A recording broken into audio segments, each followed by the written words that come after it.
നമസ്കാരം, കെ ന്യൂസിലേക്ക് സ്വാഗതം. ട്രംപിനെതിരെ നിയമ പോരാട്ടത്തിന് ഒരുങ്ങുകയാണ് ഒരു ട്രാൻസ് യുവതി.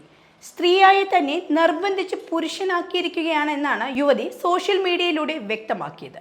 തന്നെ പുരുഷനെന്ന് രേഖപ്പെടുത്തിയുള്ള പാസ്പോർട്ട് തനിക്ക് ലഭിച്ചു എന്നും ഇത് ട്രാൻസ്ജെൻഡർമാരുടെ അവകാശങ്ങൾക്കുള്ള വലിയ തിരിച്ചടിയാണെന്നാണ് അവർ ആരോപിക്കുന്നത്.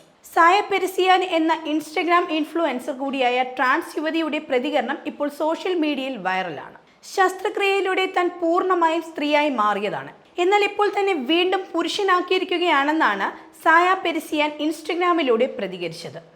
ഇപ്പോൾ പുരുഷൻ എന്ന് രേഖപ്പെടുത്തിയ പാസ്പോർട്ട് സ്വീകരിക്കാൻ താൻ നിർബന്ധിതയാകുകയാണ്.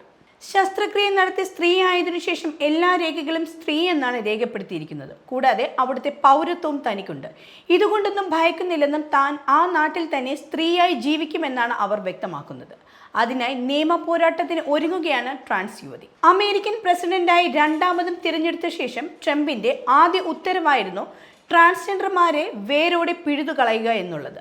രാജ്യത്ത് സ്ത്രീ, പുരുഷൻ എന്നിങ്ങനെ രണ്ടു തരം ആളുകൾ മാത്രമേ ഉണ്ടാകാൻ പാടുള്ളൂ എന്നായിരുന്നു ആ ഉത്തരം.